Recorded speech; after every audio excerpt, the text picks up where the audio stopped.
Good morning, students. Myself, Sunita Agarwal, your chemistry teacher.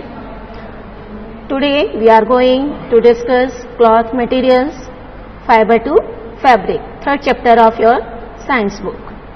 As you know, cloths are mainly used to protect us from cold, heat, rain, etc. People living in different areas use different types of cloths according to their climate. As for example, people living in Gujarat mainly used cotton cloths because there is the weather is hot, and the people living in Kashmir wear woolen cloths because the weather is hot there. So, materials that we use for clothing is called fabric. Material किससे बना होता है? कोई भी cloth जिससे बना होता है उस मटेरियल को हम फैब्रिक कहते हैं. In this chapter we read about the different types of fabrics, their properties and how they are made. इस चैप्टर में हम ये पढ़ेंगे कि क्लॉथ्स को कैसे बनाया जाता है, उनकी क्या क्या प्रॉपर्टीज है और उनके क्या क्या यूजेज हैं. First is fibre to fabric. Fibre से हम पहले कॉटन, वूल, सिल्क, नायलॉन ये सब कॉमन फैब्रिक्स होते हैं. But what are these fabrics made of? परंतु ये फैब्रिक्स किससे बने होते हैं? वो सब फाइबर से बने होते हैं. और ये फाइबर्स जैसे कि हम नाउ टाइप्स ऑफ फाइबर्स दो तरीके के होते हैं, natural fibres and synthetic fibres. Fibres that are comes from plants and animals naturally, that are called natural fibres. जो प्लांट से हमें या एनिमल से मिलते हैं उन्हें हम नेचुरल फाइबर्स कहते हैं. जैसे एनिमल से मिलने वाले वूल और सिल्क, और प्लांट से मिलने वाले कॉटन, जूट, लिनेन, ये सब प्लांट फाइबर्स होते हैं. Next is synthetic fibres that are made in factories using chemicals are called synthetic fibres. ये मैन्स के द्वारा फैक्ट्रीज में केमिकल्स को यूज करके बनाए जाते हैं. सिंथेटिक फाइबर्स में रेयॉन, पॉलिस्टर, नायलॉन ये सब आते हैं. Now natural fibres come from plants and animals, जो कि हमें प्लांट्स और एनिमल्स के अलग अलग पार्ट से बनते हैं. जैसे कि कॉटन हमें कॉटन प्लांट से मिलता है, वूल हमें शीप या कैमल और रैबिट से मिलती है, सिल्क हमें कोकोन और सिल्कवॉर्म के जो लार्वा होता है वो अपने चारों तरफ रेशम को लपेट लेता है, उसे हम कोकून कहते हैं, उससे सिल्क बनाई जाती है. And linen from flax plant, इन सब से हमें ये नेचुरल फाइबर्स मिलते हैं. Second is synthetic fibres. These are manufactured in factories using chemicals. ये केमिकल्स के द्वारा जो प्लास्टिक वगैरह होती है उनको गलाकर उन्हें जलाया जाता है, फिर उससे फाइबर बनाया जाता है, उस फाइबर से फिर क्लॉथ्स बनाए जाते हैं. इस तरीके से सिंथेटिक फाइबर्स बनाए जाते हैं. इनमें नायलॉन, रेयॉन, एक्रेलिक, पॉलिस्टर ये सभी आते हैं. Cotton. As you know, cotton is used to make a number of textiles, T-shirts, suit, saris, bedsheets, pillow covers, carpets. इन सब चीजों को बनाने में हम कॉटन का यूज करते हैं. क्यों करते हैं? क्योंकि cotton is soft, durable, cool to wear and absorbent of water. They crease easily. क्योंकि कॉटन सॉफ्ट होता है, ड्यूरेबल होता है, अधिक समय तक चलता है, एंड कूल टू वियर, और पहनने में हमारे शरीर को ठंडा रखता है, जिससे कि हम गर्मियों में इजीली इसको पहनते हैं तो अपने आप को ठंडा महसूस करते हैं. एब्जॉर्बेंट ऑफ वाटर, और ये पानी को सोख भी लेता है. ऐसे ही ये हमारे स्वेट को भी सोख लेता है, इसलिए हम एब्जॉर्बेंट ऑफ स्वेट भी इसको कह सकते हैं. इसीलिए इसे गर्मियों में ज़्यादा यूज़ किया जाता है। दे क्रीज इजीली, और इनकी क्रीज बनी रहती है, इनको आसानी से प्रेस किया जा सकता है। Where is the cotton grown in India? Now the question is कि कॉटन कहाँ उगाया जाता है इंडिया में? ये हमारे इंडिया में mostly Maharashtra, Tamil Nadu, Karnataka, Gujarat, UP, Uttar Pradesh, Madhya Pradesh, Haryana and Punjab में उगाया जाता है, क्योंकि यहाँ का क्लाइमेट कॉटन उगाने के लिए अच्छा होता है। इसके लिए हमें मौसम जो है गर्म भी होना चाहिए और बारिश भी होनी चाहिए, वेदर अच्छा होना चाहिए, सन भी प्लेंटी मात्रा में चाहिए, हमें साइनी सन चाहिए। तो ये सब चीजें यहाँ पर इनका क्लाइमेट इसके लिए अच्छा होता है। Now how is cotton obtained? Cotton कैसे बनाया जाता है? Cotton comes from cotton plants. Cotton plants को बोया जाता है, उसका जो फ्रूट होता है उसे हम कॉटन बॉल्स बोलते हैं, उसे हम कॉटन बॉल्स बोलते हैं। जब कॉटन बॉल्स पक जाते हैं, फ्रूट इसका पक जाता है, देन इट बर्स्ट, तब ये नाव फट जाता है और उसमें से कॉटन विद सीड्स निकल कर आते हैं। उन सीड्स से कॉटन को अलग कर लिया जाता है by the process of combing. उनको कॉम्ब की तरह से सीड्स को अलग और कॉटन को अलग किया जाता है। वो seeds, then the seeds, good seeds are again use to crop to grow. उसके द्वारा हम दोबारा क्रॉप को उगा सकते हैं। और जो कॉटन हमें मिल गया उससे वो बहुत फ्लफी होता है, वाइट होता है, देखने में बहुत सुंदर लगता है। उससे हम फाइबर्स बनाते हैं by the process of ginning. ये हैंड्स के द्वारा भी होता है। जब पहले हम हैंड्स के द्वारा ही किए जाते हैं, करते थे इनको, अब वो गिनिंग प्लांट्स में भी ले जाया जाता है, जहां पर सीड्स से फाइबर को, फ्रूट को अलग किया जाता है, उसके कॉटन को अलग किया जाता है, उसके लंबे लंबे धागे बनाए जाते हैं जिसे हम यार्न कहते हैं। वहां पर ये लंबा धागा बनाया जाता है, उसे स्पिन करके, एक फाइबर्स को स्पिन करके यार्न बनाया जाता है, और फिर ये यार्न मशीनों के द्वारा या फिर हैंडलूम के ऊपर, जिसको हम करघा बोलते हैं, उस पर बुना जाता है, और जिसको हम फैब्रिक कहते हैं, जिसको हम फैब्रिक कहते हैं। ये अब बड़ी बड़ी मशीनों के द्वारा भी वर्क होता है। जब फैब्रिक बनकर तैयार हो जाता है, इसके बाद इसको फिनिश्ड किया जाता है और इसको कपड़ा बनाने के काम में लिया जाता है। Now, jute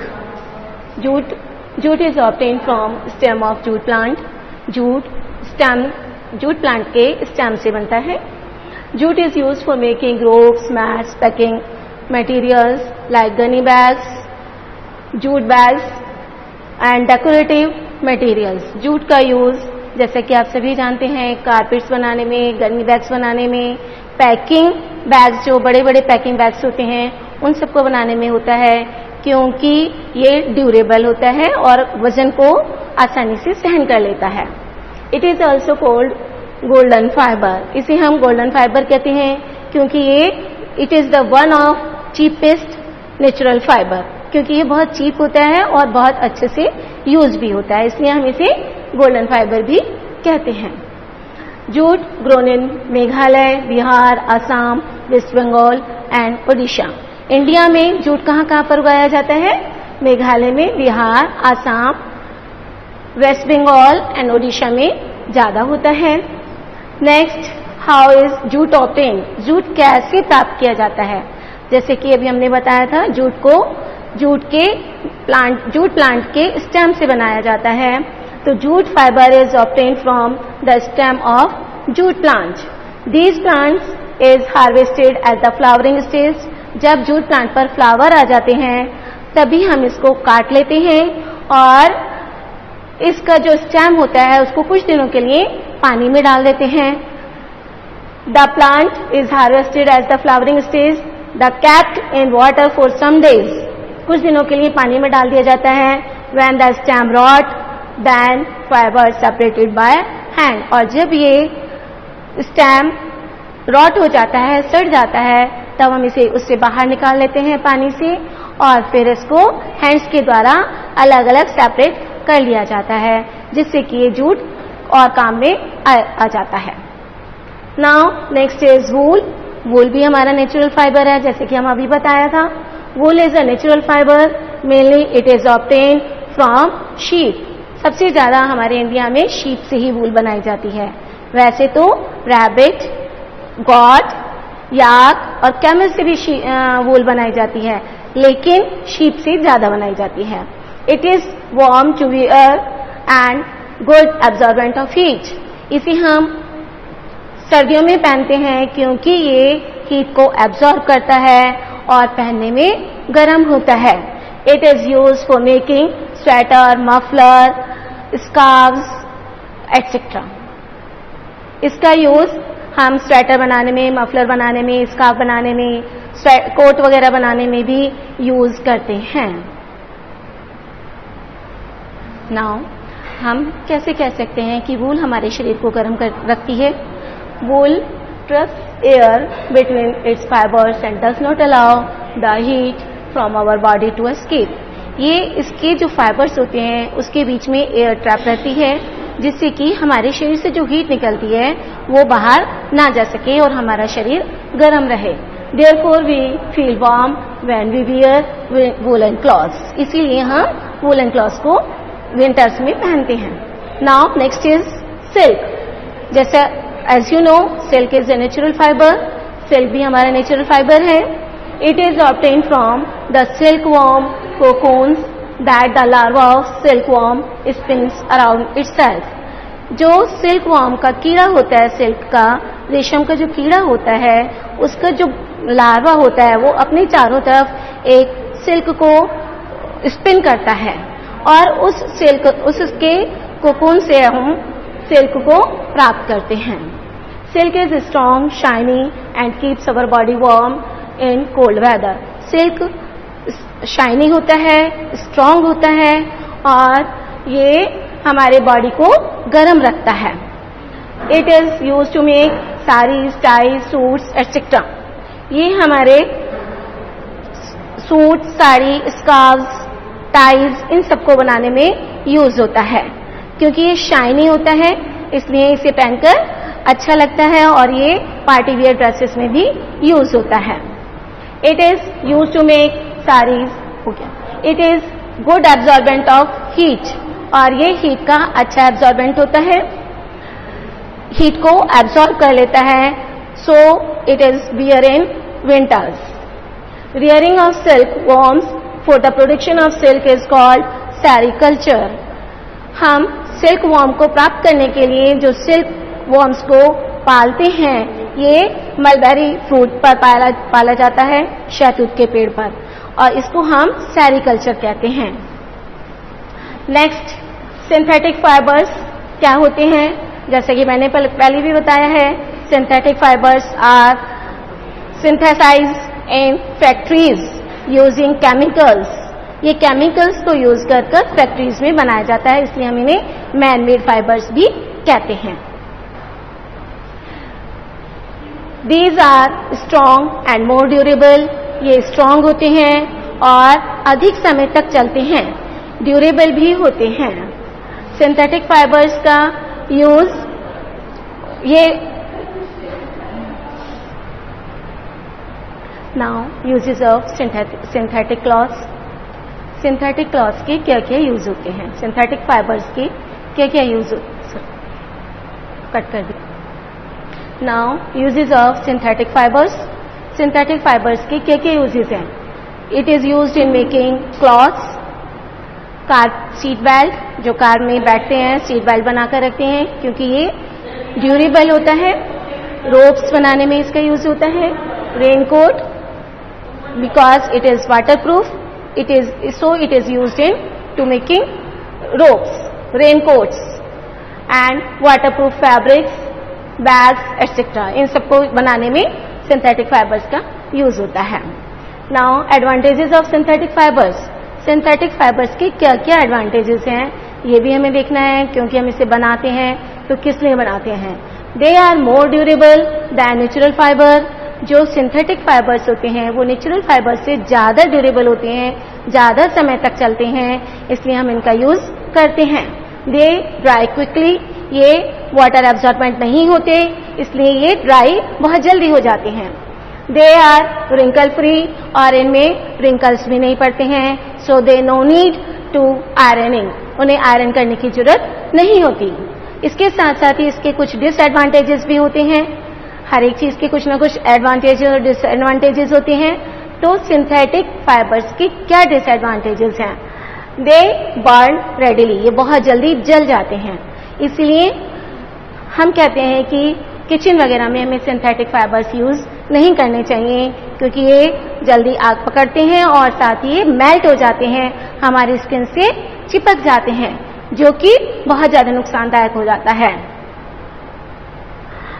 they do not absorb sweat, ये पसीना नहीं सूखते हैं। So clothes stick to the body, इसलिए हमारे शरीर से चिपक जाते हैं। दे आर नॉन बायोडिग्रेडेबल, क्योंकि ये बैक्टीरिया द्वारा ये नॉन बायोडिग्रेडेबल हैं, बैक्टीरिया द्वारा से ये वॉर्न आउट नहीं होते। सो दे कॉज एनवायरमेंटल पॉल्यूशन, इसलिए ये एनवायरमेंट का पॉल्यूशन फैलाते हैं, इसलिए इनको कम से कम भी यूज करना चाहिए।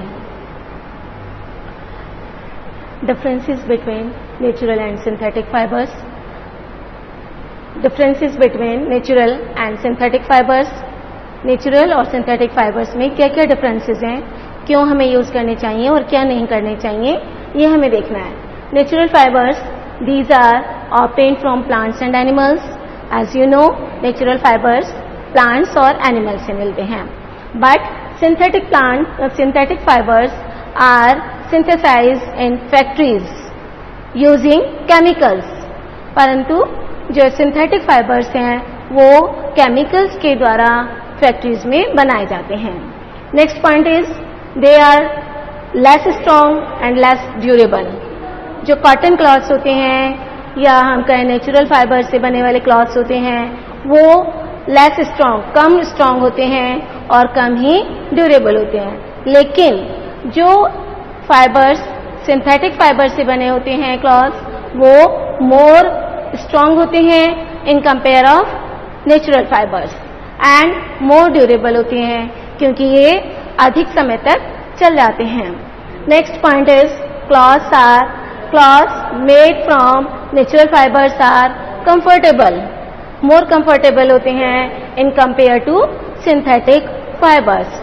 सिंथेटिक फाइबर्स कंफर्टेबल नहीं होते, क्योंकि ये हमारे वाटर को भी एब्जॉर्ब नहीं करते हैं, स्वेट को भी एब्जॉर्ब नहीं करते हैं और हमारे शरीर से चिपक जाते हैं। And the next point, they absorb water, they do not absorb water.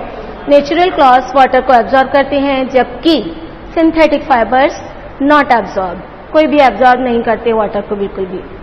They are easy to dye, जो हमारे नेचुरल फाइबर्स हैं उनको हम इजीली अपने अकॉर्डिंग फाइबर्स को इजीली डाई कर सकते हैं, लेकिन सिंथेटिक फाइबर्स को भी डाई तो करते हैं but it is more difficult. Next point is they are more expensive. Natural fibres expensive होते हैं, ज़्यादा महंगे होते हैं, और जो सिंथेटिक फाइबर्स हैं ये लेस एक्सपेंसिव, कम खर्चीले कहलाते हैं। क्यों? क्योंकि ये हमारी फसल बनाई जाती है, फसल उगने के बाद जब तैयार हो जाती है, जब नेचुरल फाइबर तैयार होता है, लेकिन जो सिंथेटिक फाइबर है वो तो बहुत जल्दी हमारा फैक्ट्रीज में तैयार हो जाता है और इसमें ज़्यादा टाइम भी नहीं लगता और ये ड्यूरेबल भी होता है, ज़्यादा लंबे समय तक चलता है, इसलिए हम इसे कहते हैं less expensive. Next point is they are biodegradable, so do not cause pollution. जो मेन पॉइंट है हमारा वो है कि नेचुरल क्लॉथ्स जो हैं वो हमारे बायोडिग्रेडेबल होते हैं, अगर हम इन्हें कहीं डाल देते हैं वो बैक्टीरियाज के द्वारा उनको समाप्त कर दिया जाता है, लेकिन जो हमारे सिंथेटिक फाइबर्स हैं वो नॉन बायोडिग्रेडेबल हैं, वो बायोडिग्रेड नहीं होते, इसलिए वो पॉल्यूशन फैलाते हैं और ये बहुत ज़्यादा नुकसानदायक होता है। Next point is they get wrinkle. जो नेचुरल क्लॉथ्स होते हैं, नेचुरल फाइबर से बने हुए क्लॉथ्स हैं, हमारे कॉटन है, लिनन है, ये रिंकल इनमें जल्दी पड़ जाता है, इसलिए प्रेस की जरूरत पड़ती है, आयरनिंग की जरूरत पड़ती है। लेकिन सिंथेटिक फाइबर्स जो हैं वो रिंकल फ्री होते हैं, उनमें आयरन की जरूरत नहीं होती। Now class is over, and whatever I had read, you read it carefully and learn all the work carefully, properly, and this chapter is continue in the next class. Thank you, students.